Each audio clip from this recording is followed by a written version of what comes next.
بسم اللہ الرحمن الرحیم۔ حضرت ابراہیم علیہ السلام اللہ کے ایک جلیل القدر پیغمبر تھے۔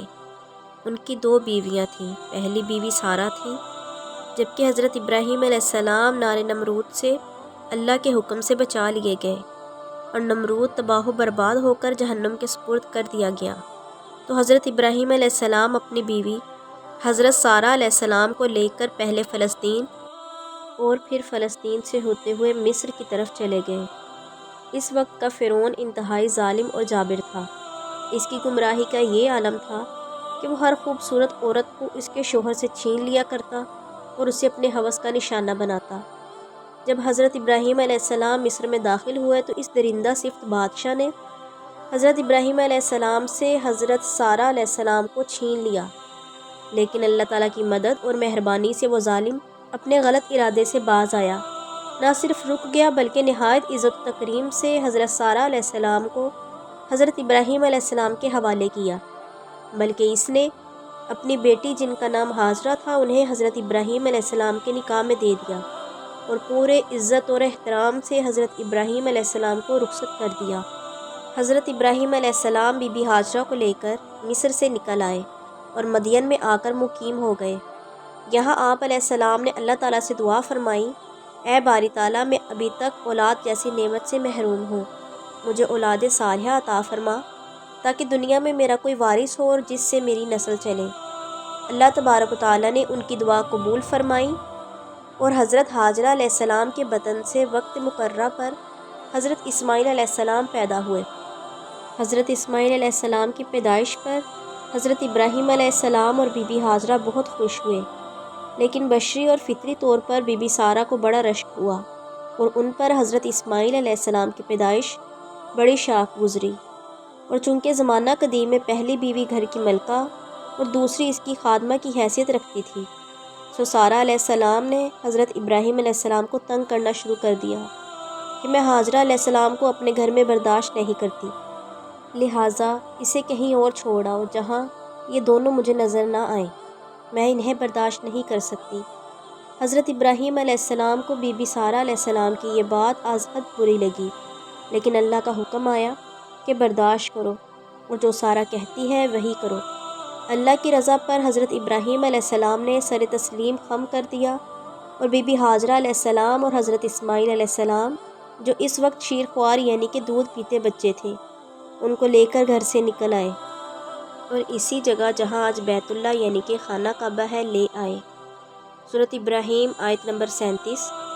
اے ہمارے سب کے پروردگار، ایک ایسے میدان میں جہاں کھیتی کا نام و نشان نہیں، میں نے اپنی بعض اولاد تیرے محترم گھر کے پاس لا کر بسائی ہے کہ نماز قائم رکھیں، بس تو ایسا کر کے لوگوں کے دل ان کی طرف مائل ہو جائیں اور ان کے لیے زمین کی پیداوار سے سامان رزق مہیا کر دے تاکہ تیرے شکر گزار ہوں۔ بخاری شریف میں ہے کہ جہاں حضرت ابراہیم علیہ السلام نے بی بی ہاجرہ اور حضرت اسماعیل علیہ السلام کو چھوڑا وہاں کعبۃ اللہ کی بنیادیں موجود تھیں، کیونکہ کعبہ سب سے پہلے وہیں تعمیر کیا گیا تھا۔ حضرت ہاجرہ علیہ السلام اس وقت بچے کو دودھ پلاتی تھی۔ حضرت ابراہیم علیہ السلام نے ان دونوں کو ایک بڑے درخت کے نیچے بٹھا دیا جو اس مقام پر تھا جہاں آب زمزم ہے۔ مسجد حرام کے بلند طرف اس وقت مکہ میں ایک آدمی کا نام و نشان بھی موجود نہ تھا، نہ ہی پانی موجود تھا۔ حضرت ابراہیم علیہ السلام دونوں کو وہاں لے گئے اور ایک تھیلا کھجور اور ایک مشکیزہ پانی چھوڑ کر شام کی طرف چل پڑے جہاں حضرت سارہ تھیں۔ جب حضرت ابراہیم علیہ السلام چلنے لگے تو بی بی ہاجرہ علیہ السلام ان کے پیچھے چل پڑی اور کہنے لگی، ابراہیم تم کہاں چل دیے؟ ہمیں کہاں چھوڑ کر جا رہے ہو جہاں آدمی کا پتہ نہیں نہ جہان کی کوئی چیز ملتی ہے؟ وہ کہتی جا رہی تھی لیکن حضرت ابراہیم علیہ السلام نے جواب دینا تو درکنار، مڑ کر دیکھا تک نہیں۔ آخر بی بی ہاجرہ علیہ السلام نے ان سے کہا، کیا اللہ کا ایسا ہی حکم ہے؟ انہوں نے کہا ہاں۔ تب حضرت بی بی ہاجرہ علیہ السلام نے ان سے کہا، پھر تو پروردگار ہم کو ہلاک نہیں کرے گا۔ یہ کہہ کر بی بی لوٹ آئیں اور حضرت ابراہیم علیہ السلام چل دیے۔ جب اس پہاڑی پر پہنچے جہاں سے کچھ دکھائی نہ دیتا تھا تو انہوں نے منہ موڑا اور کعبۃ اللہ کی بنیادوں پر جہاں حضرت ابراہیم علیہ السلام بی بی ہاجرہ اور حضرت اسماعیل علیہ السلام کو چھوڑ کر گئے تھے، رخ کر کے دونوں ہاتھ اٹھا کر دعا مانگی جو سورۃ ابراہیم میں ہے۔ بی بی ہاجرہ نے چند روز انہی کھجوروں اور پانی کا استعمال کیا اور حضرت اسماعیل علیہ السلام کو دودھ پلاتی رہیں، لیکن پھر کھجوریں اور پانی دونوں ختم ہو گئے اور فاقے آ گئے۔ وہ سخت پریشان تھی، بھوکی پیاسی رہنے کی وجہ سے دودھ نہ آتا تھا اور بچہ بھوکا اور پیاسا تھا۔ جب بچے کی حالت بھوک اور پیاس سے خراب ہونے لگی اور بچہ بے تاب ہونے لگا تو انہیں چھوڑ کر آپ دور جا بیٹھیں تاکہ بچے کی بے تابی اور تڑپ جو وہ بھوک سے محسوس کر رہا تھا نہ دیکھ سکیں، لیکن پھر مامتا سے مجبور ہو کر واپس آئیں اور بھاگ کر قریب کی پہاڑی صفا پر چڑھ گئیں کہ شاید کوئی نظر آئے یا پانی مل جائے۔ وہاں کچھ نہ ملا تو واپس آئیں اور پھر وہ نشیب و مروہ کی پہاڑی پر بھاگیں کہ شاید پانی مل جائے۔ اس طرح انہوں نے صفا اور مروہ کے درمیان 7 چکر لگائے۔ نبی کریم صلی اللہ علیہ وآلہ وسلم نے اس مقام کے بارے میں فرمایا، یہی وہ سعی بین الصفا و مروہ ہے جو حج میں لوگ کرتے ہیں۔ آخر میں وہ جب مروہ کے مقام پر تھیں تو ان کے کانوں میں ایک آواز آئی، وہ خاموش رہیں، پھر آواز آئی تو پکار اٹھیں، اللہ کے بندے میں نے تیری آواز سن لی ہے، اگر تو کچھ ہماری مدد کر سکتا ہے تو کر۔ دیکھا تو اللہ کے فرشتے حضرت جبرائیل علیہ السلام کھڑے تھے، جہاں حضرت اسماعیل علیہ السلام بھوک اور پیاس کی وجہ سے بے قراری سے ایڑیاں مار رہے تھے۔ وہاں حضرت جبرائیل علیہ السلام نے اپنی ایڑی ماری، وہاں سے پانی ابلنے لگا۔ حضرت ہاجرہ نے دیکھا تو اس کے گرد باڑ بنانے کی کوشش کی، مگر پانی برابر ابلتا رہا۔ نبی کریم صلی اللہ علیہ وآلہ وسلم نے فرمایا، اللہ تعالیٰ اسماعیل پر رحم کرے، اگر وہ باڑ نہ بناتی تو وہ آج ایک زبردست چشمہ ہوتا۔ بی بی ہاجرہ علیہ السلام نے پانی پیا اور حضرت اسماعیل علیہ السلام کو دودھ پلایا۔ فرشتے نے بی بی ہاجرہ سے کہا، خوف اور غم نہ کر، اللہ تعالیٰ تجھ کو اور اس بچے کو ضائع نہ کرے گا۔ یہ مقام بیت اللہ ہے جس کی تعمیر حضرت اسماعیل علیہ السلام اور اس کے باپ حضرت ابراہیم علیہ السلام کی قسمت میں مقدر ہو چکی ہے، اس لیے اللہ تعالیٰ اس خاندان کو ہلاک نہیں کرے گا۔ بیت اللہ کی یہ جگہ قریب کی جگہ سے نمایاں تھی، مگر پانی کا سیلاب دائیں بائیں اس حصے کو برابر کرتا جا رہا تھا۔ اسی دوران ہی بدوؤں کا ایک قبیلہ بنی جرہم کا قبیلہ اس وادی کے قریب آ کر ٹھہرا۔ دیکھا تو تھوڑے فاصلے پر پرندے اڑ رہے تھے۔ جرہم نے کہا، یہ پانی کی علامت ہے، وہاں ضرور پانی موجود ہے۔ جرہم نے وہاں قیام کی اجازت مانگی۔ بی بی ہاجرہ نے فرمایا، قیام کر سکتے ہو لیکن پانی میں ملکیت کا حصے دار نہیں ہو سکتے۔ جرہم نے یہ بات بخوشی قبول کر لی اور وہیں مقیم ہو گئے۔ نبی کریم صلی اللہ علیہ وآلہ وسلم نے فرمایا، ہاجرہ خود بھی باہمی انس و رفاقت کے لیے چاہتی تھی کہ کوئی یہاں آ کر مقیم ہو، اس لیے انہوں نے مسرت کے ساتھ بنی جرہم کو قیام کی اجازت دے دی۔ جرہم نے آدمی بیچ کر اپنے باقی اہل خاندان کو بھی وہیں بلا لیا اور یہاں مکانات بنا کر رہنے لگے۔ انہی میں اسماعیل علیہ السلام بھی رہتے اور کھیلتے اور ان سے ان کی زبان سیکھتے۔ جب حضرت اسماعیل علیہ السلام بڑے ہو گئے تو ان کی طرز زندگی اور ان کی خوبصورتی بنی جرہم کو اچھی لگی اور انہوں نے اپنے خاندان بنی جرہم میں سے ہی ایک لڑکی کی ان سے شادی کر دی۔ اس سے کچھ عرصے بعد بی بی ہاجرہ علیہ السلام کا انتقال ہو گیا۔ حضرت ابراہیم علیہ السلام مستقل اپنے اہل و عیال کو دیکھنے آتے رہتے تھے۔ ایک مرتبہ وہ حضرت اسماعیل علیہ السلام کے ہاں تشریف لائے تو حضرت اسماعیل علیہ السلام گھر پر موجود نہ تھے۔ حضرت ابراہیم علیہ السلام نے ان کی بیوی سے پوچھا کہ اسماعیل کہاں ہے؟ اس نے بتایا کہ روزی کی تلاش میں باہر گئے ہوئے ہیں۔ حضرت ابراہیم علیہ السلام نے اس سے پوچھا کہ گزر اوقات کس طرح کر رہی ہو؟ وہ کہنے لگی، سخت مصیبت اور پریشانی میں گزر رہی ہے۔ حضرت ابراہیم علیہ السلام نے سن کر یہ فرمایا، اسماعیل سے میرا سلام کہنا اور کہنا اپنے دروازے کی چوکھٹ تبدیل کر دے۔ یہ کہہ کر وہ چلے گئے۔ جب حضرت اسماعیل علیہ السلام واپس آئے تو حضرت ابراہیم علیہ السلام کے نور نبوت کے آثار نظر آئے۔ پوچھا کہ کیا کوئی شخص یہاں آیا تھا؟ بی بی نے سارا واقعہ سنایا اور پیغام بھی دیا۔ حضرت اسماعیل علیہ السلام نے فرمایا کہ وہ میرے والد ابراہیم علیہ السلام تھے اور ان کا یہ مشورہ ہے کہ میں تمہیں طلاق دے دوں، لہٰذا میں تمہیں جدا کرتا ہوں۔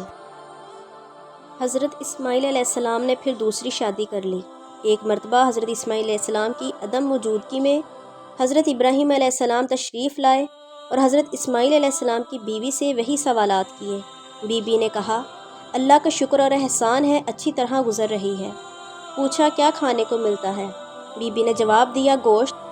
حضرت ابراہیم علیہ السلام نے پینے کو پوچھا تو انہوں نے جواب دیا پانی۔ تب حضرت اسماعیل علیہ السلام نے کہا اللہ تعالیٰ ان کے گوشت اور پانی میں برکت عطا فرمائے، اور چلتے ہوئے حضرت اسماعیل علیہ السلام کو پیغام دیا کہ اپنی چوکھٹ کو محفوظ رکھنا۔ حضرت اسماعیل علیہ السلام آئے تو بی بی نے تمام واقعہ سنایا اور پیغام بھی دہرایا۔ حضرت اسماعیل علیہ السلام نے فرمایا کہ یہ میرے والد حضرت ابراہیم علیہ السلام تھے، اور ان کا یہ پیغام ہے کہ تو زندگی بھر میری رفیقہ حیات رہے گی۔ حضرت اسماعیل علیہ السلام جب تقریباً 13 برس کے ہوئے تو حضرت ابراہیم علیہ السلام نے ایک دن خواب میں دیکھا کہ وہ حضرت اسماعیل علیہ السلام کو اللہ کی راہ میں قربان کر رہے ہیں۔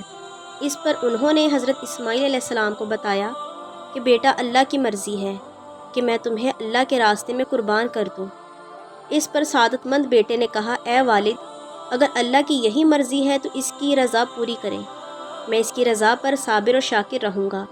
جیسا کہ قرآن کریم میں ارشاد باری تعالیٰ ہے اے پروردگار عطا کر مجھ کو نیک لڑکا، بس بشارت دی ہم نے اس کو بردبار لڑکے کی۔ پھر جب وہ پہنچا اس سن میں کہ باپ کے ساتھ دوڑے تو باپ نے کہا میرے بیٹے میں نے خواب میں دیکھا کہ میں تم کو ذبح کر رہا ہوں، دیکھو تم کیا سمجھتے ہو؟ بیٹے نے کہا میرے باپ جو حکم کیا گیا ہے کر گزرو، مجھے صابر پاؤ گے۔ اور ہم نے ابراہیم علیہ السلام کو اسحاق کی بشارت دی جو نبی ہوگا اور نیکوکاروں میں ہوگا، اور اس پر اور اسحاق پر برکت نازل کی۔ سورۃ صافات آیت نمبر 100 تا 113۔ اس کے بعد باپ بیٹا اپنی قربانی پیش کرنے کے لیے ویرانے کی طرف روانہ ہوئے۔ جب شیطان ملعون نے یہ معاملہ دیکھا تو وہ ورگلانے کے لیے دوڑا۔ سب سے پہلے وہ بی بی ہاجرہ علیہ السلام کے پاس سفید داڑھی اور نورانی صورت بنا کر پہنچا اور کہنے لگا اے بی بی تمہارا شوہر تمہارے اکلوتے بیٹے کو ذبح کرنے کے لیے لے جا رہا ہے، کچھ کرو۔ حضرت ہاجرہ علیہ السلام نے پہچان لیا اور کہا دفع ہو، لعنت ہو تجھ پر، تو شیطان ہے۔ شیطان بھاگ کر حضرت اسماعیل علیہ السلام جو کہ باپ کے پیچھے نہایت سعادت مندی سے چلے جا رہے تھے اس کے پاس پہنچا اور کہنے لگا اے فرزند، کیا تجھے معلوم ہے کہ تیرا والد تجھے کیا کرنے لے جا رہا ہے؟ اسماعیل علیہ السلام نے کہا ہاں مجھے معلوم ہے کہ والد محترم اللہ کا حکم پورا کرنے کے لیے مجھے ذبح کرنے لے جا رہے ہیں، اور تو شیطان ہے، لعنت ہو تجھ پر، تو مجھے بہکانے آیا ہے۔ شیطان بھاگ گیا اور حضرت ابراہیم علیہ السلام نے چھری کو خوب تیز کیا اور بیٹے کی آنکھوں پر پٹی باندھی اور انہیں پیشانی کے بل لٹا دیا، اور پھر اپنی آنکھوں پر بھی پٹی باندھ کر تیز چھری پوری طاقت سے بیٹے کی گردن پر چلا دی اور ذبح کرنے لگے۔ انہوں نے بیٹے کے ہاتھ پاؤں بھی مضبوطی سے باندھ دیے تھے تاکہ وہ ہاتھ پیر نہ چلا سکے۔ فوراً ہی اللہ کی وحی لے کر حضرت جبرائیل علیہ السلام تشریف لائے اور انہوں نے نوید دی، یعنی کہ خوشخبری سنائی اے ابراہیم، اللہ نے تیری قربانی قبول فرمائی۔ بلا شبہ یہ بہت سخت آزمائش تھی جس میں باپ بیٹا دونوں سرخرو ہو گئے۔ حضرت ابراہیم علیہ السلام نے جو ہی اپنی آنکھوں سے پٹی کھولی انہوں نے عجیب نظارہ دیکھا کہ حضرت اسماعیل علیہ السلام دور کھڑے مسکرا رہے تھے اور ان کی چھری تلے ایک مینڈا ذبح ہوا پڑا تھا۔ حضرت ابراہیم علیہ السلام سجدہ شکر بجا لائے۔ حضرت ابراہیم علیہ السلام کو چیزوں کی حقیقی شکل اور جستجو یعنی کہ اصل کی تلاش کا بہت شوق تھا۔ وہ ہر چیز کی حقیقت کو سمجھنے کے لیے بےتاب رہتے تھے تاکہ وہ اللہ تعالیٰ کی ذات کی اصل تک پہنچ سکیں اور اس کی قدرت کاملہ کا اپنی آنکھوں سے مشاہدہ کر سکیں۔ اللہ تعالیٰ سے سوال کیا اے اللہ، میری یہ تمنا ہے کہ میں اپنی آنکھوں سے مردہ کو زندہ ہوتے دیکھوں۔ اللہ نے فرمایا اے ابراہیم، کیا تم اس پر یقین نہیں رکھتے کہ ہم مردوں کو زندہ کریں گے؟ اس پر حضرت ابراہیم علیہ السلام نے عاجزی و انکساری سے کہا یا رب العزت، میں پورا ایمان اور یقین رکھتا ہوں، لیکن میری خواہش ہے کہ تو مجھے اپنی آنکھوں سے ایسا ہوتا ہوا دکھائے کہ موت کے بعد حیات کیسے ہوگی۔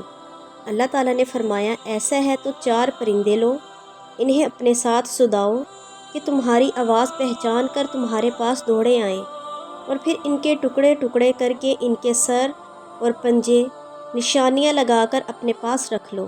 اور ان کے تمام ٹکڑے آپس میں ملا کر چاروں سمتوں میں دور پھینک آؤ اور پھر انہیں پکارو۔ حضرت ابراہیم علیہ السلام نے ایسا ہی کیا، اور جب حضرت ابراہیم علیہ السلام نے انہیں پکارا تو ان کے بکھرے ہوئے اعضاء اڑتے ہوئے حضرت ابراہیم علیہ السلام کے سامنے اپنی اصل شکل میں آ کر اپنے سروں اور پنجوں سے مل کر مکمل ہو گئے اور دانہ چگنے لگے۔ قرآن کریم میں اس بارے میں ارشاد باری تعالیٰ ہے، جب ابراہیم نے کہا اے میرے پروردگار مجھے دکھا تو کس طرح مردوں کو زندہ کرے گا، کہا کیا تو ایمان نہیں رکھتا؟ کیوں نہیں، لیکن دلی اطمینان چاہتا ہوں۔